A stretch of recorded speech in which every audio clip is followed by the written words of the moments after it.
الحمد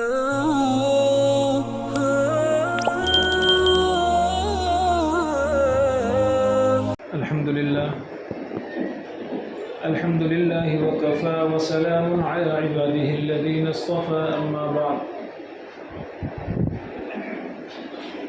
قال الله تبارك وتعالى في القرآن المجيد والفرقان الحميد أعوذ بالله من الشيطان الرجيم بسم الله الرحمن الرحيم أحسب الناس أن يتركوا أن يقولوا آمنا وهم لا يفتنون وقال النبي صلى الله عليه وسلم ما تركت من بعدي فتنة أضر على الرجال من النساء أو كما قال صلی اللہ علیہ وسلم۔ محترم بزرگوں اور دوستوں، اللہ تبارک و تعالی نے ہمیں اس دنیا میں بھیجا ہے،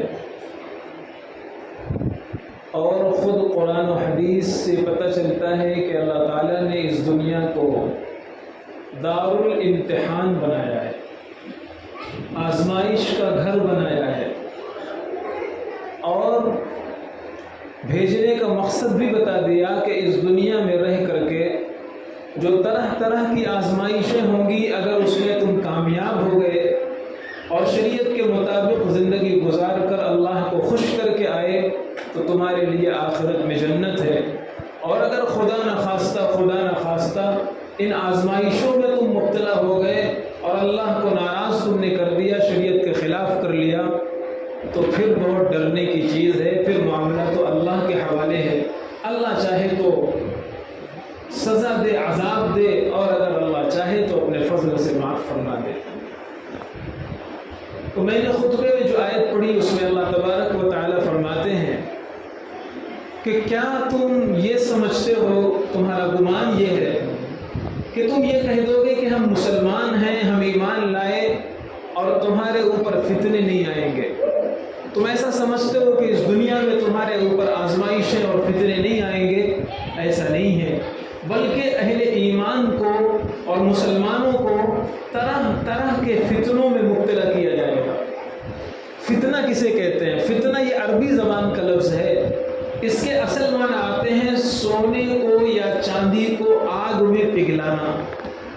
جب سونے یا چاندی کو آگ میں پگھلایا جاتا ہے تو پتہ چل جاتا ہے کہ سونا کھرا ہے یا کھوٹا ہے۔ آگ میں پگھلا کر تپا کر کے اسے دیکھا جاتا ہے کہ یہ کھرا ہے یا کھوٹا ہے۔ ایسے ہی یہ آزمائش اللہ تبارک و تعالی بھیجتے ہیں اور فتنے میں مبتلا کرتے ہیں۔ ان فتنوں سے ایمان میں کون کھوٹا ہے کون کھرا ہے، اپنے اسلام میں کون کھوٹا ہے کون کھرا ہے، کون سچا مومن ہے کون مخلص مومن ہے، کون پکا مومن ہے، ان فتنوں اور آزمائشوں سے چھٹ جاتے ہیں اہل ایمان اور اہل نفاق۔ اسی طرح پکے مومن مخلص اور اسی طرح نام کے مسلمان یہ چھٹ جاتے ہیں ان فتنوں میں۔ اس لیے طرح طرح کے فتنے اللہ تبارک و تعالی کی طرف سے آتے رہتے ہیں۔ فتنے کئی طریقے کے ہیں۔ ایک فتنہ وہ ہے جو آدمی کی اپنی ذات سے متعلق ہو۔ اپنی ذات سے متعلق ہونے کا مطلب یہ ہے کہ اگر آدمی کسی گناہ میں مبتلا ہو رہا ہے تو یہ بھی آدمی کے لیے فتنہ ہے۔ ایسے ہی فتنوں کے بارے میں اللہ کے نبی صلی اللہ علیہ وسلم نے فرمایا کہ ایک بہت بڑا فتنہ عورت بھی ہے۔ بخاری شریف کی حدیث میں نے خطبے میں پڑھی تھی، اللہ کے نبی صلی اللہ علیہ وسلم نے فرمایا میں دنیا چھوڑ کر جا رہا ہوں اور میں نے اپنے بعد انسانوں کے لیے، مردوں کے لیے عورت سے زیادہ خطرناک فتنہ نہیں چھوڑا ہے۔ عورت سے زیادہ خطرناک فتنہ مردوں کے لیے میں نے نہیں چھوڑا ہے۔ سب سے زیادہ خطرناک فتنہ مردوں کے لیے عورت ہے۔ کیا مطلب ہے اس کا؟ کیا مطلب ہے حدیث پاک کا؟ مطلب یہ ہے کہ عورت کی وجہ سے سماج میں ہونے والی برائیاں، سماج میں ہونے والی زیادتیاں اور خرافات اتنی زیادہ ہیں کہ مردوں کا ایمان، اعمال، تقویٰ سب کچھ عورت کی وجہ سے غارت ہو جاتا ہے، تباہ ہو جاتا ہے۔ اس لیے اللہ کے نبی صلی اللہ علیہ وسلم وارننگ دے رہے ہیں، متنبہ فرما رہے ہیں کہ اے مردو، اے لوگو،